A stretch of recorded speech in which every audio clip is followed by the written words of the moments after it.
Hey guys, how's it going? Welcome back. Guitar Wireless Systems. Just thought I'd touch base with you guys a little bit. I don't have my Boss wireless system anymore, as you can tell.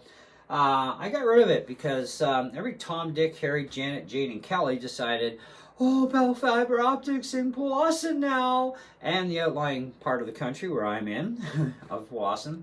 And yeah, it decided it wanted to interfere not only at home but at church too.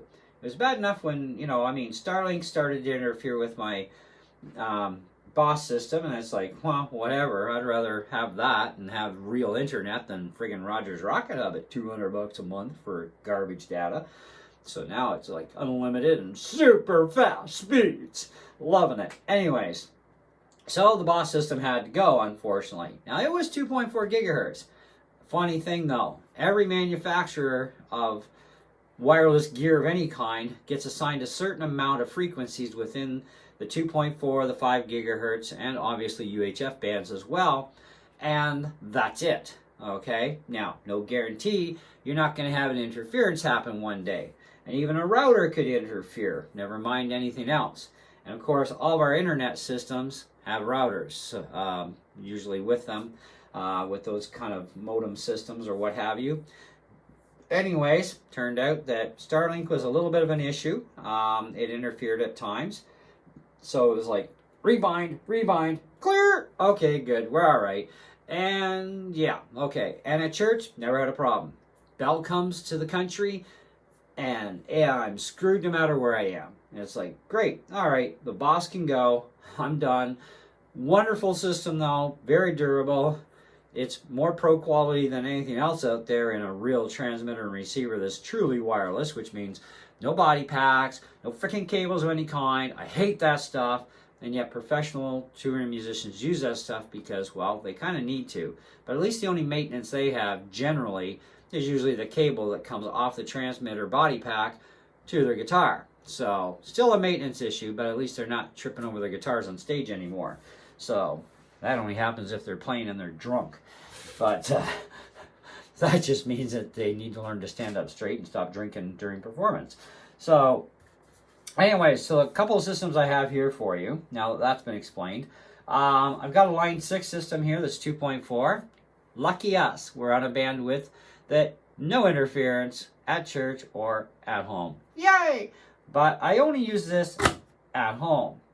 I leave it hooked into my mixing board, so if I want to record stuff into a DAW direct, it's just least amount of hassle, and I use the built-in amplifiers within Logic or GarageBand or whatever, and it works fine. I'm happy with it. This was $229 at Long McQuaid in Canada. Now, Long McQuaid is the biggest store nationwide for music, and they have like a massive selection of product brands. They don't have everything under the sun yet, but give them time. They have been adding more to their collection, like Black Star among other brands. So it's like, woohoo, finally. All right, so now there is a drawback, obviously, to this system. It has generally been noted that the USB port has a habit of breaking. Well, if you're going to abuse your stuff, I guess that's what's going to happen. But yeah, they probably should have gone Type-C, but would that cure the problem? Probably not. How about just a plug-in power supply? Because it's a freaking base station. That would have been practical, and nothing's going to break, right? You hope. But this can be used by your pedal board. Can also be used right up on where your mixing console is, because you do have XLR or cable. So you have options on where you set up your bass. And the bass recharges the unit. Now, Line 6 has gotten a bit of a bad rep for this unit, but that's because of the regular G10 transmitter had a habit of apparently catching fire, from what I understand. All of them, including B-stock units like this, have been replaced with the Relay G10T2, which I guess has had no issues because this thing's been plugged in 24 hours a day, 7 days a week since I got it, and I have not had any problems. The only problem I ran into with this one, and this is my second G10 system, the first one I took back because, well, you know me, I'm never happy with anything, and I got to try other things out. So I tend to get stupid and lose a lot for restocking fees, but it all works out in the end. So I decided I need another system again. And it's like, well, they still had some of these left, and they're $229 on sale. And normal regular retail is $269 for this. They also have the G10 home wireless system that is the spitting image of this, and already comes with this particular transmitter, which they say all units have been replaced with. So it's like, cool, whatever. So what's the diff? Well, you're going to pay $279 brand new for the new Relay G10 system. And it's kind of like, well, you know what? There's nothing wrong with B-Stock. And B-Stock could be simply a scratch, but I can't find a damn thing with this thing anywhere. So I'm like, well, it's a B-Stock labeled box. I saved a pile of money. I'm not going to complain, and you can still save money because they're still on sale for $229 for this unit at Long McQuaid. So I'm going to plug this unit back in. Now, I've never been a Line 6 fan, but I got to tell you, some of their stuff over the last couple of years has literally been impressing me. Especially their more pro-level wireless systems. They're really nice, although way too many freaking toys for me. But the one big problem I had with that was somebody didn't do the software install on it, or the firmware, whatever it was. So it wouldn't even charge my unit when I got it home. And then after some frustration and, wanting to throw it into the wall, I finally decided, calm your jets, Kevy, it's going to be okay. Just Google this crap and you'll find an answer. I did. 2 updates that have to be done. And by the way, in a specific order, because if you do it in the backwards order, it don't fix the problem. So I had to redo it, and it's like, okay. So, and then ever since then, I've never had a problem. It charged up my unit, and my unit works fine. Absolutely no problems. So, if you run into that issue on a B-Stock or even a brand new one, which could happen apparently, that's what you do. You just go to Line 6, download the 2 update files, install the firmware via USB cable into your computer, and you're done, and you're back up and running. Anyways, so let's go to the next one. Guitar. Now the Guitar and the U12U. Now this is UHF, this is 2.4. Funny enough, the frequency bandwidth, I have no interference at home or at church with this, or anywhere I go with it.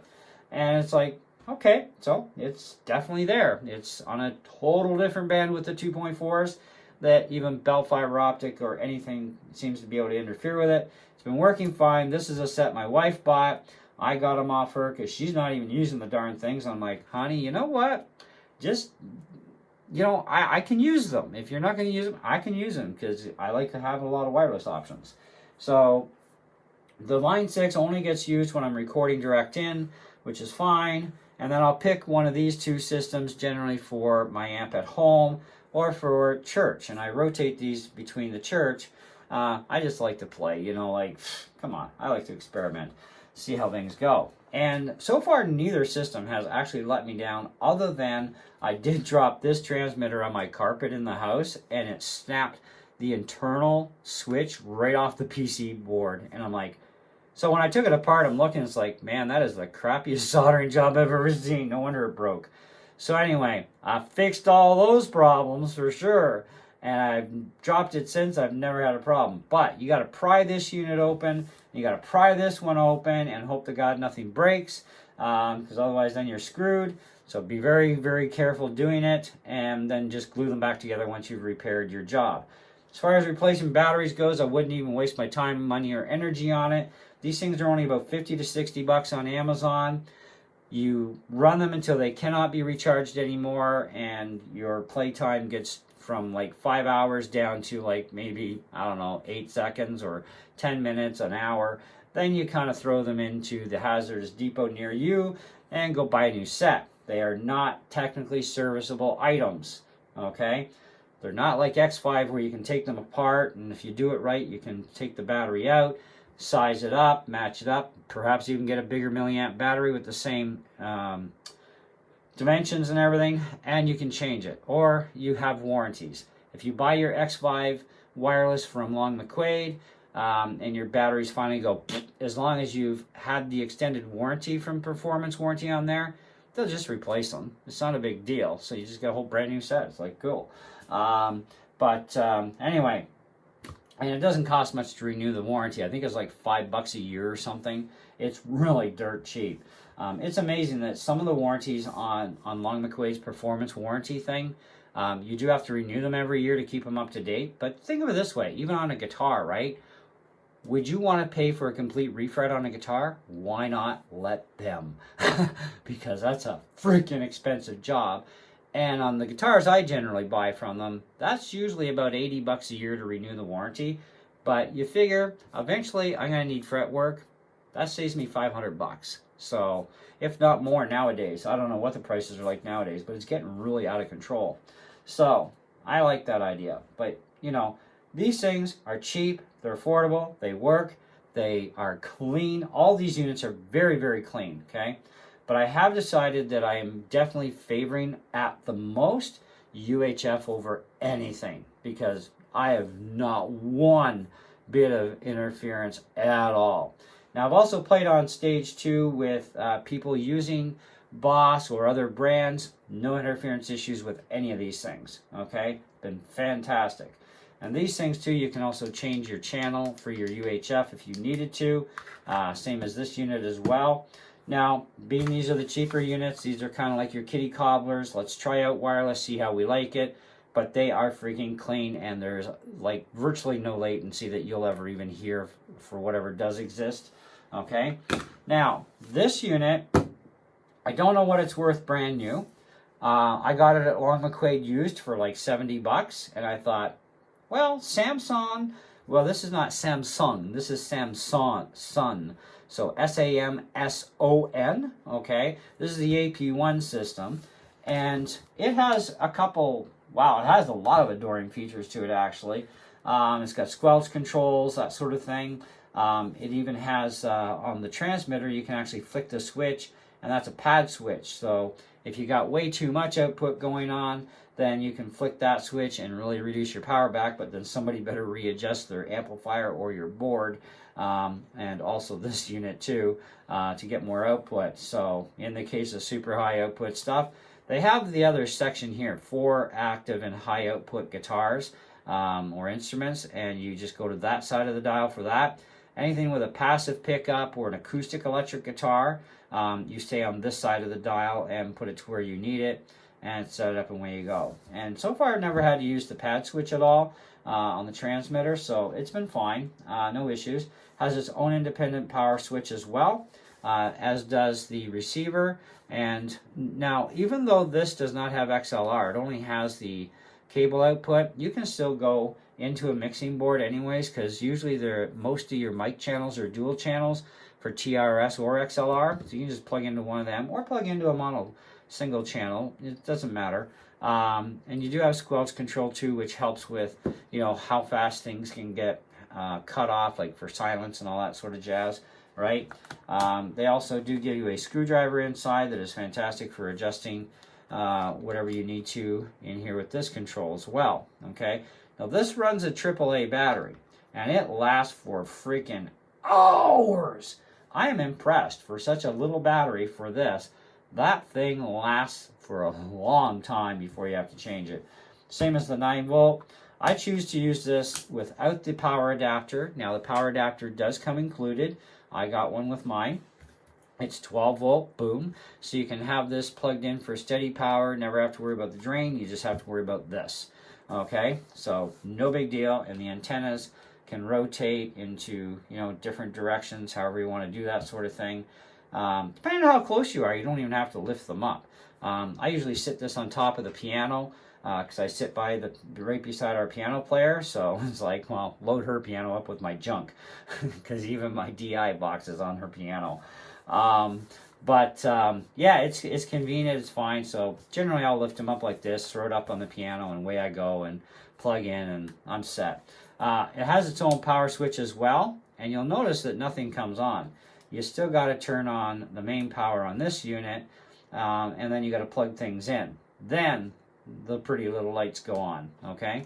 And that's a really good system. It's also really good too that you can actually, as long as your switches are turned off, obviously, make sure your power switches are off, you can plug this in like this to store it, and it doesn't drain the battery. Unlike Boss pedals that have a battery in them, if you're running batteries, as soon as you plug into like the input jacks on them, and some of them even just the output jacks will do it, it drains your power in your battery. So it's like, well, this is a better system, at least as far as this sort of thing goes.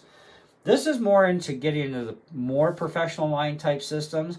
Not quite pro level, but darn good, I'll tell you that. I'm really impressed with this unit. I've used this a number of times at church. and it's fine. I do find that sometimes it's more convenient just to grab these two things, throw them in my bag and away I go, or I'll grab these two, throw them in the bag, away I go. So I'm not using this as much as I thought I would, but it is here if either of these things fail. So, but I am going to start using this actually a little bit more because I kind of miss using it, and I got batteries in there. I might as well suck them dry and then take them out and then leave it parked for a while until I actually do need it. But $70 was an incredible deal for this. I found one on Reverb this morning. They want like almost $200. I'm like, somebody smoking crack and really not sharing, because that is just ludicrous for a used unit. I mean, I don't know what they sell for brand new, but I got mine for $70, and that was quite a while ago. If you check my channel for the Samson, S-A-M-S-O-N, AP1, you'll find out exactly when I got this from Long McQuaid. And but I think, you know, like almost $200 is nuts. There was another Reverb listing for 124, I think it was. That was a little bit more reasonable than almost 200, but still you're gonna have to pay shipping on top of that too, right? Because it's Reverb, and Reverb can be a big rip-off place. They're a lot like eBay, but I think worse in a lot of ways. And you can get scammed on Reverb real easy, and in a lot of cases, no recourse either. I've heard a lot of stories about Reverb, so I choose to not deal there. But anyways, that is pretty much about what we've got. UHF is definitely your ultimate system, whether it's a more professional level system or pro. And then, of course, you got the cheaper UHF. You're not going to have problems with interference, okay? And you can change channels on this stuff, which is fine. The 2.4 gigahertz, yes, you can change channels if need be. I've never had to touch the channel selectors on this set, or even this set.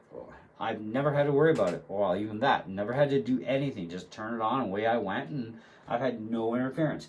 My line 6 automatically changes frequencies every time I go to use it. It's the way the system is designed, and kind of like the Boss. And but it works better because the frequencies it's on 2.4 have no issues with our Starlink, has no issues with all the people on Bell Fiber Optics out here in the country or in the main town or anywhere else I've played. So I really appreciate these particular units. And I'm not opposed to using cheap stuff that you just throw away when it's finally done, you know, because it works, it's clean, they work, you know, and if you treat them well, they'll treat you well, right? Even X5 systems, they'll set you back about $200, you know, and, you know, they're the same thing, except they can come apart, which is kind of nice. But they are still made relatively cheap, but they're very super clean. But you also only got 4 channels. So it's kind of like, well, you know, and I have had a few interference issues with the X5s, which is another reason why I don't use them anymore. Not everybody will undergo this, keep that in mind, but I've had my experiences, so I can only tell you my own experiences on this stuff. But that is all I got for you on this video. Hope you enjoyed it, learned lots. Go shopping on Amazon, Long McQuaid, you know, if you're in Canada, go to Amazon or Guitar Center, whatever, if you're in the States or whatever country you're in, go shop and have some fun. Try out a bunch of wireless systems, see what floats your boat.